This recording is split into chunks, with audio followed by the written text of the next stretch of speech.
It's a very different place from Iowa, so do the establishment candidates have a better shot there? Glenn Hall is here. He's with the Wall Street Journal. He's the U.S. News editor. What do you think? Well, New Hampshire's a better place for the establishment than Iowa was, where it really favored the ultra-conservative and the sort of evangelical side of Ted Cruz. So you may, and we've seen, as was mentioned in the polls, that guys like John Kasich and Jeb Bush are doing better early days. But I would say we have to throw some of those poll numbers out going in, because last night changed a lot of the dynamics, too. Remember, Trump said, you know, if we lose here, it was all a waste of time. You know, second place, that's the loser. So does this guy who's built everything on being a winner have trouble now? Well, he has more trouble than was expected, right? Because there's a dent in his armor. Going in to Iowa, it seemed like he was invincible, that he could never stumble. But now he has been beaten, and I think that gives Ted Cruz a little bit more momentum. He's got more of a ground game and more money than previous Iowa winners have, like Rick Santorum.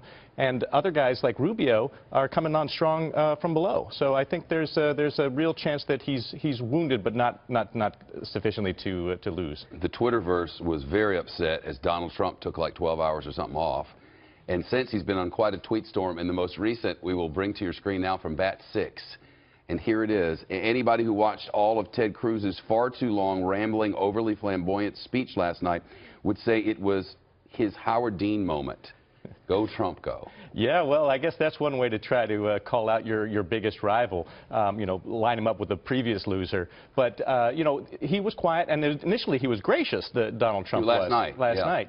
But this morning he was back to business and wanting to win. So he was talking about how he didn't spend as much as Cruz and Rubio did, which is true. And, you know, he was also talking about how Iowans just didn't get him. Yeah. Big picture, though, if someone from an establishment lane, Marco Rubio, whoever, starts coming up and make some noise, and Trump starts to be not the one who's talked about all the time, are there concerns within the Republican establishment that he could cause problems? I mean, there have been suggestions that he could be a huge problem down the road.